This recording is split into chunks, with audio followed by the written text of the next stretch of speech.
Thank you so much. So our final speaker before our panel discussion is Dr. John Besley. He explores the relationships between media use, public engagement activities, and health and environmental risk perceptions here at Michigan State University, so we are very spoiled. He's recently published a book on strategic science communication, and he's here to help us look at communicating effectively and strategically in the context of chemical ingredient safety.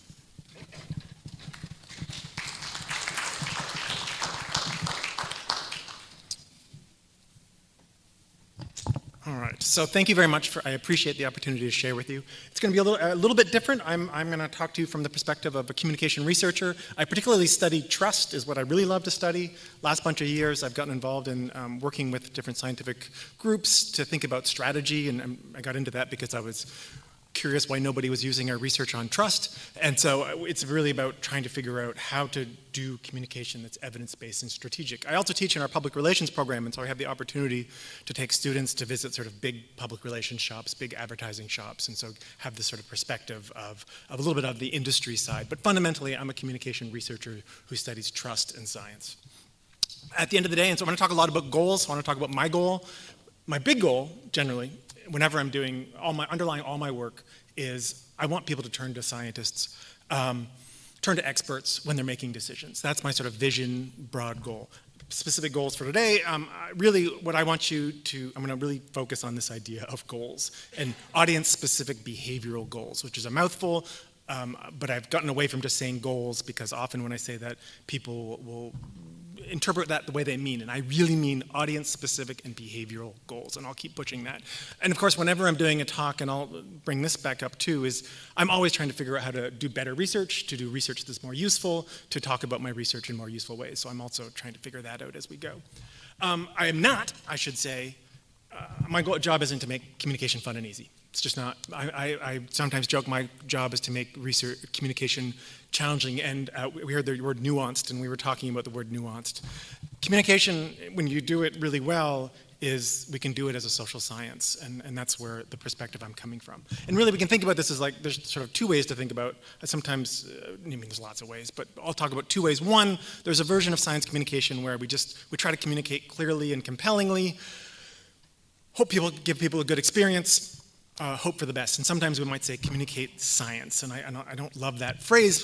The approach that I'm going to argue for is this different one, which is about trying to communicate in a way that we give people the opportunity to make decisions that build on the insights of science and ensure scientists build on the insights of others. And this is where we talk about communicating in the context of science. I worry sometimes when I say science communication or risk communication, people default to saying, well, that means I need to communicate my science, or I need to communicate a risk.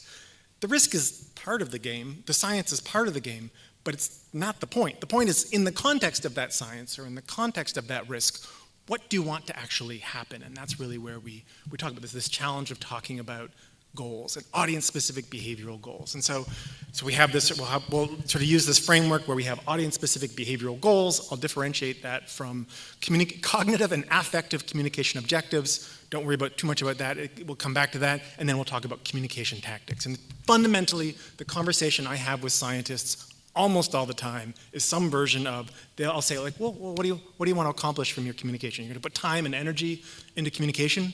What do you want to happen? And they'll say, I want to raise awareness. It could be vaccines, it could be anything. And I'm like, cool, awareness. What do you think would happen if you successfully raised awareness? What do you think people would actually do? And then and that might take a couple rounds. We don't get a perfect answer the first time often, but eventually we'll get to some version that's an actual behavior. I think that if I could increase awareness, parents would vaccinate their kids. They'd consider vaccinating their kids. And now we actually have a behavior. I want parents to consider vaccinating their kids.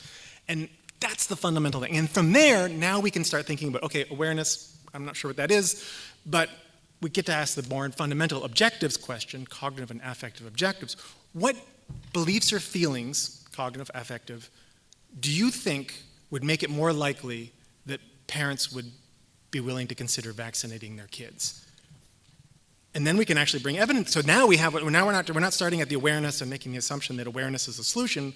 We figured out what the behavior is, and now we can bring social science research to bear on, like, okay, what do we know about all the different things that might make it more or less likely that a parent? would vaccinate their kid? What risks and benefits do they need? What risks and benefit beliefs might make that more likely? What normative beliefs, what do they have to believe other people believe, might make that more likely? What self-efficacy or behavioral control beliefs, what do they have to believe about their ability or the feasibility of getting their kids vaccinated might make it more likely? And then if we go to trust, I love trust research, then we have to think, well, what do they need to believe about the people who are suggesting getting vaccinated? What do they need to believe about their expertise, their benevolence, which say their caring, and their integrity, their honesty? Those are really 6 things. We can break them down into more subversions of those things, but those are 6 things that the evidence suggests that people need to believe, or the more they believe positive things about the behavior and the people suggesting the behavior, they're more likely to consider doing the actual behavior. We can do that again. I want farmers to consider understanding chemical risks. What do you think that's? And so like this and this kid, I got to communicate risks more correctly. Cool. And we can say, well, what do you want them to do? Well, I want them to use the chemicals more carefully in a specific way, the way that it's written on the package. Cool. All right.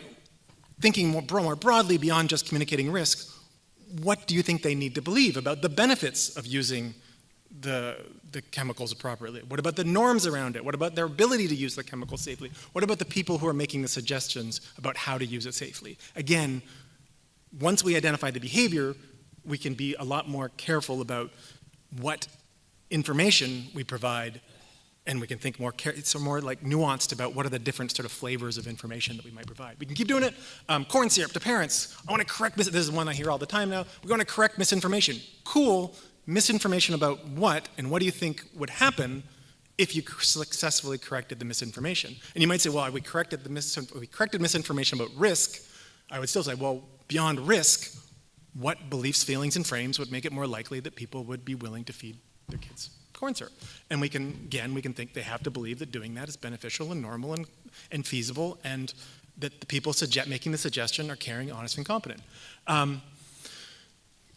Another one we get is, I want to communicate dialogue. Okay, well, why do you want dialogue? And then we go through the same process. And we just keep going through the same process. Like, dialogue's a tactic. It's not a thing that you want. Why do you want dialogue? What do you think would happen if you had dialogue? Build relationships. It's another one that comes up. We go through the same process. Well, why do you want to build relationships? What do you think would happen? And but the relationships one's a little bit fun, though, and it gets into an interesting thing, which is, it might be that that you want to build relationships so you can share information. What I really hope when I work with science communicators is that they'll also think of relationships as where they have a goal. Remember my goals, where I want to share some ideas with you, and I want you guys to share ideas with me so that I change my own behavior. In this case, like, well, we want to hear from folks so we can make better choices about our research. Cool. Now, we actually have 2 different questions we need to answer, which is, well, what makes it more likely that the people we're communicating with are willing to share their insights? That's the actual behavior in this case we want. Because sharing information is a behavior. People aren't going to share information with people that if they don't believe sharing that information is beneficial and normal and feasible, and that the people that they're being asked to share with are caring and competent and honest. There's another version of this. Well, what if the people we want to collect information is, I want to collect information to hear stuff, and it's actually the scientists themselves that we want to change their behavior. And so then we have to believe that the scientists who are organizing the communication believe that listening to their audience, listening to the people they're communicating with. And again, we could just go through the same process. But now it's not the audience that we're trying to get to believe something. We're trying to get scientists themselves, the communicators, to believe. All that to say, we can go through that. And underlying all this, so this is where the theory comes in, I've been sort of using these categories. And so these really just come out of 2 big broad bodies of theory, the integrated behavioral model, known as the theory of planned behavior. But we know from social science research what kind of research makes behaviors more likely. We know that it's going to be some version of risks and benefits. We know it's going to be some version of norms, some version of self-efficacy. We know that it's going to be expertise beliefs and benevolence beliefs and integrity beliefs. And the fun things about all those beliefs, and thinking about it in terms of beliefs, and I use that word not in like I believe in God, but like I believe the earth goes around the sun, I believe scientists are honest. It's just the word we use in social science, or one of the words. Those all have types of information that we could include in any communication we want. And this is the idea of like, we don't just want to like share information, we want to share specific types of information that are appropriate to the specific purpose that we have, and that purpose is some sort of audience-specific behavioral goal.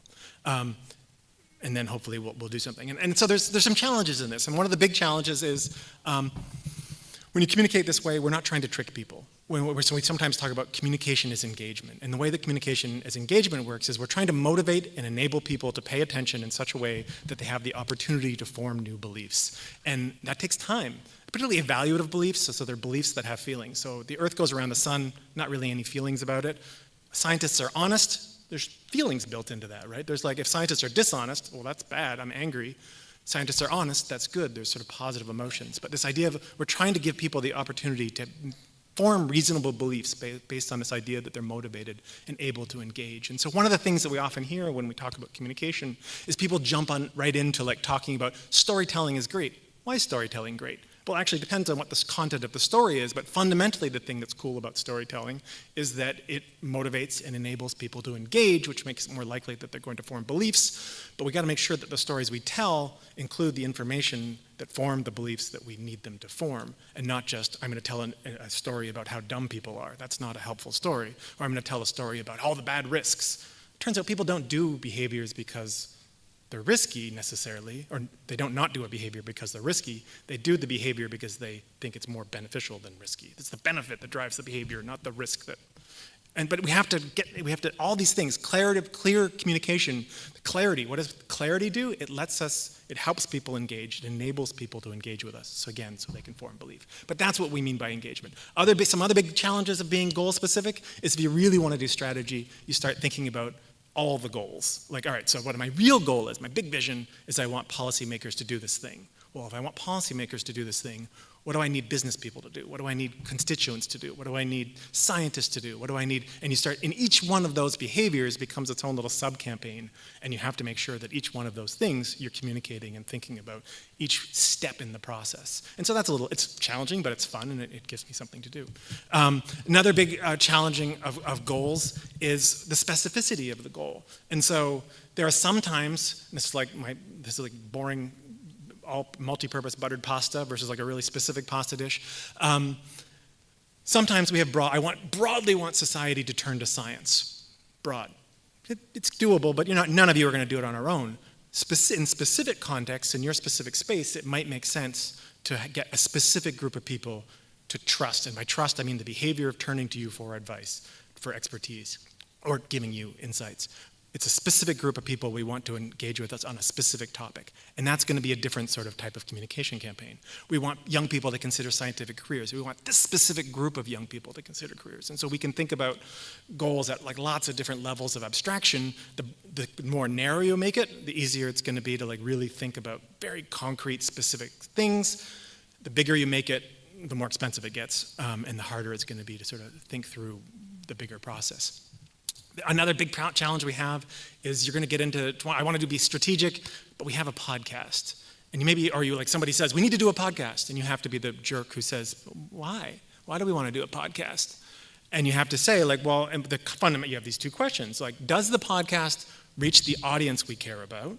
Does the newsletter reach the audience we care about? Does having that social media account reach the audience we care about? And does that tactic let us share the type of information that we need to share? Does it let me share the appropriate benefit and risk information? Does it let me share the appropriate normative information, what other people are thinking? Does it let me share information about what the actual feasibility of the behavior you're asking people to consider? Does it let you share information about yourself and your trustworthiness or the trustworthiness of the message? And it's different. We talk about different technologies, different tactics have different affordances, which is the language we like to use. But they're just different. They all have different abilities. Sometimes video makes sense, sometimes print makes sense. It really depends on your audience and your goals and the particular things you need to make sure that you're able to communicate. I think the fundamental one for when I think about the stuff of work that groups like Chris does, and I've done work in the past on genetically modified food, is it's a little bit like your goal is for people not to do it. So I want people to vote. That's a nice, clear thing. I want people to buy this product. That's a nice, clear, do a thing. You sort of have a goal where, like, I want people to not reject corn syrup, which is it's like a behavior I want you to not reject. Conceptually, though, it's still a behavior. It's still about, it's probably going to put trust higher up, but it is this interesting thing of when you want people to not do a thing.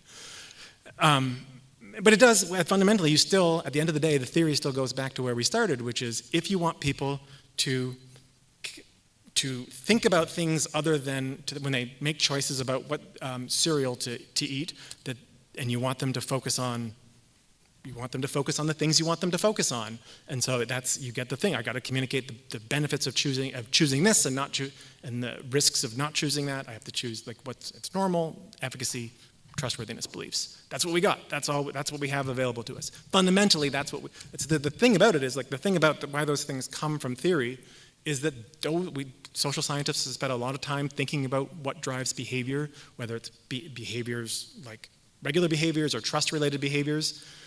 And those are the ones we've come up with. I mean, and there's subtleties and nuances that we can get into. I mean, you can talk about the severity of a benefit, or the size of a benefit, or the probability of a benefit, or the time. Like, is the benefit now or is the benefit later? We can make it more complicated. But fundamentally, these are the things that social scientists tells us we have to communicate. In any given, one of the weird things though is in any given context, you don't actually know which one is going to matter. I often use the example of smoking. Like, if you want somebody to quit smoking, it's not just about communicating the risks of smoking. They have to believe that quitting is beneficial. They have to believe maybe that might be helpful, but most smokers already believe that. They know that already. So just communicating that more isn't going to help. You can say, well, your friends hate smoking, which is a normative belief. Okay, cool. But most people know that already. The thing that might actually move it is they have to believe that they have the ability to quit. And so if you're going to put time into telling stories, maybe it's stories about self-efficacy. Here's a story of a person like you who found a way to quit. It's a modeling sort of the self-efficacy information. But you don't know that until you do some of the formative research to figure out what people are thinking and what sort of beliefs are associated with the behavior you care about. All that to say, big picture is, Simon Sinek wrote a book called Getting to Why, or Asking Why. He's sort of the why guy in the broader community. In the science communication space, I am the jerk who goes around for asking people to to answer the question of why did you do that? Why did you choose that communication tactic? Why did you choose that communication objective? What do you really want to happen? And I really encourage you guys to think about, whenever you're working with a communication person, quick show of hands, who's a social scientist? So who are my natural scientists in the room? Like natural science, PhD in some sort of version of natural science, some sort of, or not PhD, but degree. Any social scientists? Just me? Really, just me? All right. So when we're working with any communication practitioners, who are my communication practitioners? Couple. And so when you're working with your communication practitioners, if you're a scientist, I want you to ask them why. Make it like, why are we doing that? What do we hope to get out of that? We have to be always asking why. And thinking about, are we giving people reasonable opportunities, including ourselves, regular chances to form new beliefs, recognizing that nothing's going to happen quickly. We got to think in the term, when we think about communication and ethical, science-based communication, we got to be thinking in the long term. It means we're not getting angry at people. It means we're not doing, should we go on and yell at this person online? Well, why would we do that? What's our goal of yelling at this person online? What's it going to do to how people perceive us as caring and competent? And so we have to be really careful about how we do that. And then fundamentally, I've been increasingly getting to the whole world of science communication infrastructure. And one of the things that's tricky is communicating. All communication is hard. It's not, if everybody could do it, everybody would. Everybody thinks they can sort of do it, maybe, or a lot of people think that they can do it. But I think it's too much to be asking most scientists. We do all this. I study sometimes science communication training, and we'll give 3 hours of training or 2 days of training, and now you're ready to go communicate. And that's just not how communication works in the broader world, right? Communication is a team sport. It's a thing that we do with our communication practitioners. It's the thing that we do with colleagues who share our goals. It's a thing that we do long term, and we just have to be asking for help and not just trying to do everything on our own. On the flip side, I do want to encourage, one of the challenging things in the communication space is that there's some people who are really good at they're great writers, they're great designers, they're great video producers or videographers. They do some aspect of communication amazingly well. They're artists. There is this thing in the communication space, though, of differentiating a little bit between the strategists and the technicians. And sometimes it's the idea of sometimes we need to find strategists and get people who can help us think that way. And so I'm often encouraging now communicators to figure out where they fit and to not be afraid to ask for strategic help. And then fundamentally, all of this, I mean, I think that one of the biggest things is I sometimes put up a picture of like the Alcoholics Anonymous, the Serenity Prayer of, the wisdom to accept the things you can't change. And it's hard, and so it's easy to get frustrated and to not have, none of us have enough resources to do the communication we wish we could do. And so finding your place in this science communication infrastructure, that to me is, and figuring out where you fit and articulating where you fit and not feeling like you have to do everything, especially for the scientists who are trying to do research, but also feeling like they need to be out there communicating. Yes, we need to communicate, but we shouldn't. Nothing's on any of us as individuals. And so I'm increasingly focused on this idea of making sure that we build up an infrastructure for science communication so that we can do it more effectively. I always have this, you don't have to do this, but if you feel like evaluating me, you can just go on there and it'll ask you, did I seem honest and caring and competent? Yeah, and so I'll stop there and I'm happy to answer any questions.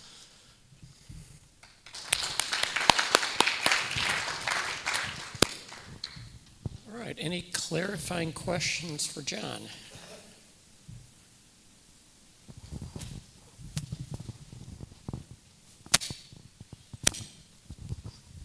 Thanks so much. I have a question about benefits driving behavior. Yep.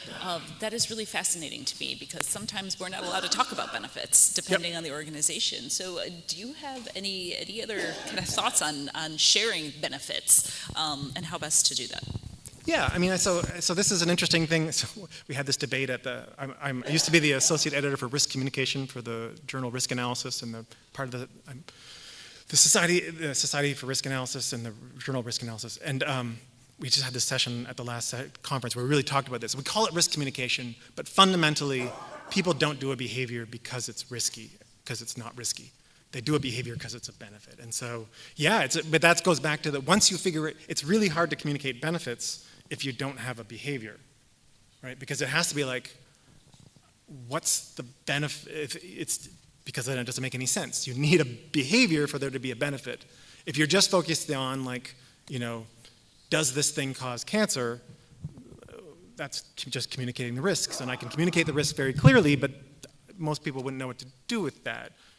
And so then you have to figure out the benefits of doing whatever it is you want people to do. But that's the core of it, is figuring out what the thing you want people to consider. And the way I always phrase it, is like, there's a version of it which is like, what do you want people to do, which sounds a little prescriptive. I often say, what do you want people to consider doing? Because we're sort of thinking about communication is enabling people to make decisions based on the belief, on the best available, on the beliefs they've been able to form based on thinking about things more deeply. So John, while I'm walking over here, I wanted to follow up on Elizabeth's question, and that is, okay, so you decide what behavior you're trying to encourage or modify. How do you actually figure out what it is that needs to be done to change that behavior? I mean, so that's the thing that needs to be done is generally speaking, we know that people will do any behavior when they believe that doing the behavior is beneficial, normal, possible, and that the people recommending the behavior are trustworthy, by which we mean honest, caring, and competent. And so you have to figure out, like, what do people believe about whatever the behavior I want? You have to figure out which ones are, so if then you let's say you do some formative research, you find out which ones are high and which ones are low, and then you figure out, okay, there's room to move on this specific benefit belief, and that benefit belief seems to be associated, the people who do the behavior seem to be more likely, and so there's a correlation between the behavior. Ideally, we could do actual experiments, but let's just say we're going to look for the correlation between the belief we care about, and then you figure out, all right, so we've done some experiments. We know that people see scientists as having expertise, so there's no point communicating, hey, we're real smart. What they don't believe is, what they're less sure about is, do scientists have integrity and do we care about people like them? And so then we have to say, well, what could we say or do to make it more likely that people would believe that scientists care about people like them? I should say, what can we ethically say or do to make more likely that people? And so then we start thinking through, like, well, we can do an asset mapping where we figure, like, well, what opportunities do we have? What audiences do we have access to? What technologies? What platforms?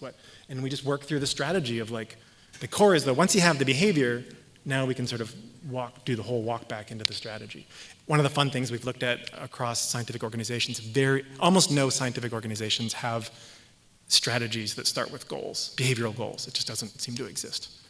If you know of a scientific organization that has a strategy that starts with behavioral goals, please let me know. I've been looking for them. Oh, Jill, sorry. I'm just wondering, what if one of the benefits is to belong to a community? For example, a small private school where many of the families might have been there because they don't require vaccination. And that you want to be part of the parents in the community, and this is like a shared belief in this small community.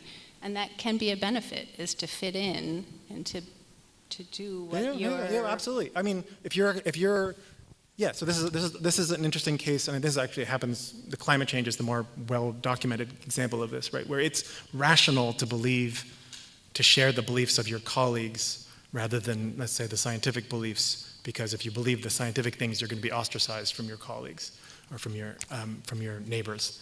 So this goes back to you can't win everything, right? There's going to be cases where the benefits of non-optimal behavior from a scientific perspective is just true. And so then we'd start trying to figure out, so that we would try to start figuring out, like, what other benefits could we, like, well, yes, I understand that there's a benefit to you in this narrow sense, but what about these broader benefits that you might get? And we would start looking for other levers, other benefits that might countervail those benefits. Because almost everything, like lots of bad things have benefits, right? That drinking whiskey tastes good. I mean, right? And so it's the balance of risks and benefits that we're trying to make sure that leans towards the behavior that hopefully the science is supportive of.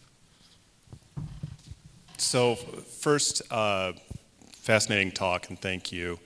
I have a question in regards to competing narratives. So a lot of this communication is not one-on-one communication. And so you can't play into promoting the benefits over the risks. And so what would your suggestion be in terms of science communication when you have one side that is working from empirical evidence and trying to promote the benefit of one action over another, let's say it's vaccines, and another side who can overplay the risks and not work from good faith or with empirical evidence? How do you overcome that hurdle?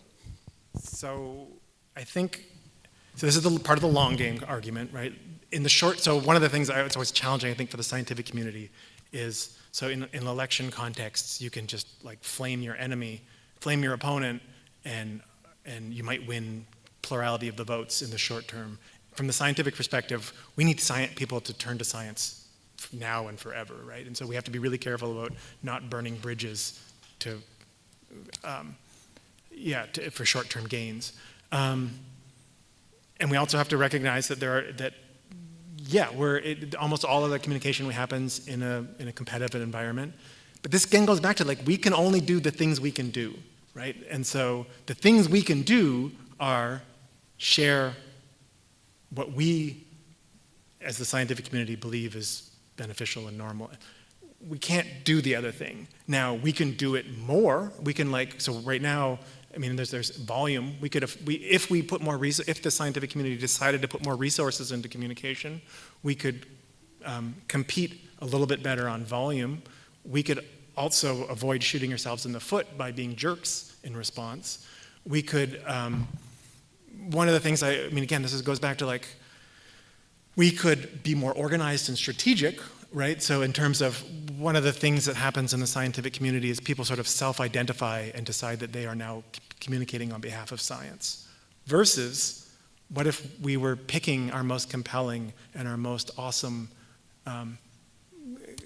colleagues to be out front on specific issues in specific communities and gave them resources and support, right? And so it's about thinking about, and a lot of those things are just resources. They're not about, there's nothing magical about it. It's somebody saying something that we kind of wish they weren't saying.